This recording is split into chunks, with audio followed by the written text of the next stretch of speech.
Hello, this is Dr. Janet Hall and I'm a clinical psychologist, author of this book which is Sex Life Solutions and many MP3s, and I'm a hypnotherapist practicing sex therapy for well over 30 years here in Melbourne, Australia.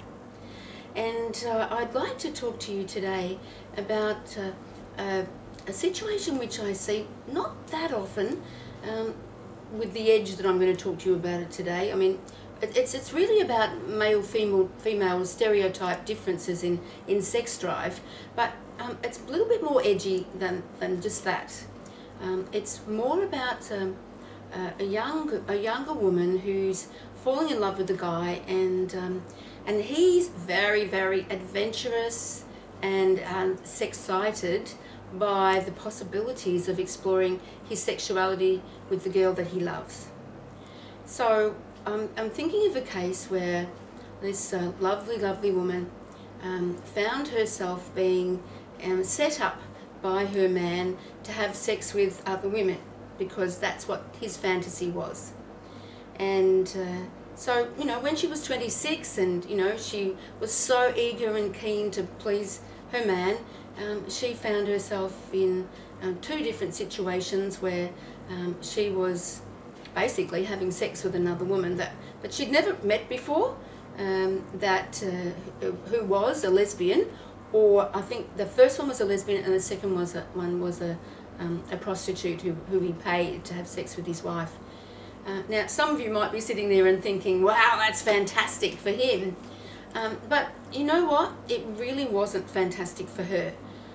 I'm not quite sure how she even went through with it, because no matter how much I want to please my man, I would be saying, no, I just don't want to, and I don't think it's healthy for you to expect it of me. But anyway, she went ahead with it.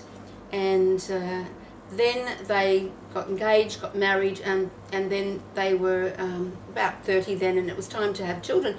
So she had her two beautiful children, and she was really settled, in love with her kids, her home, her husband. He had a job that worked long hours, so she felt a little bit lonely, but you know, she was happy, or was she?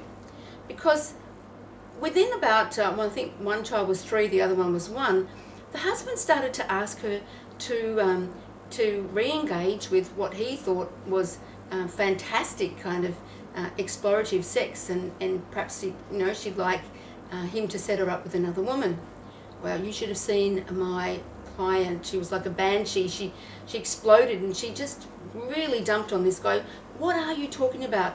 You know, I didn't like it then, I'm never going to like it again. And he was just shocked. It's like, what on earth had happened? You see, it wasn't fair to him. She went along with it before.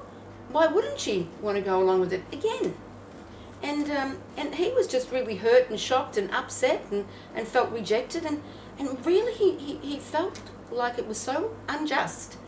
And he said, but if you did it once and you seemed to like it, why wouldn't you do it again? And that's an interesting situation and a great dilemma, isn't it? Not perhaps nearly quite as bad though as the chap who was very, very, what we might call kinky, into anal play with his girl when she was younger, and more,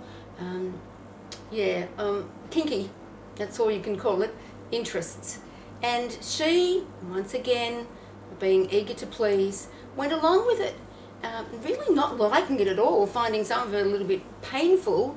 But anyway, once they married and they had their child, and he then started to expect that kind of sexual play, she was absolutely distraught.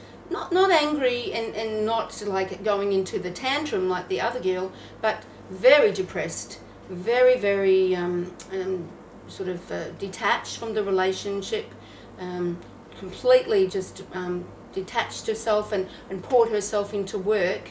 And basically this couple hadn't had sex for a year when finally they came to see me. So what could be done about this kind of situation where the younger woman, to please her man, allows herself to be put into situations which really compromise her sexual integrity. Whereas later on, the guy who thought he was inside the lolly shop forever basically is pushed out with his nose up against the window pane. It's really not fair, is it? So I think that the younger girls have to really learn to speak up. Look, if your man basically won't show you the love and won't show you the commitment unless you are willing to indulge in sexual practices that you're not happy about, well, it's probably best to say, too sad, too bad, next, and move on. But the chap who does love you will have to learn that it's just not part of the package when it comes to working with you, and if he needs sex therapy for that, well, then he's got to take responsibility to get that. But please don't tease. Please don't set him up for that big fall later on, and don't hurt yourself in the process. So speak up, learn to communicate. I have a fantastic MP3 called Solving Sex Drive Conflicts, which would give you a great study guide and help you work your way through this. So if you need some help, please contact me, jan@drjanethall.com.au. Go to my website, www.sex-therapy.com.au, and I'm sure that you can develop a sex life that's sensational, and that's what you deserve.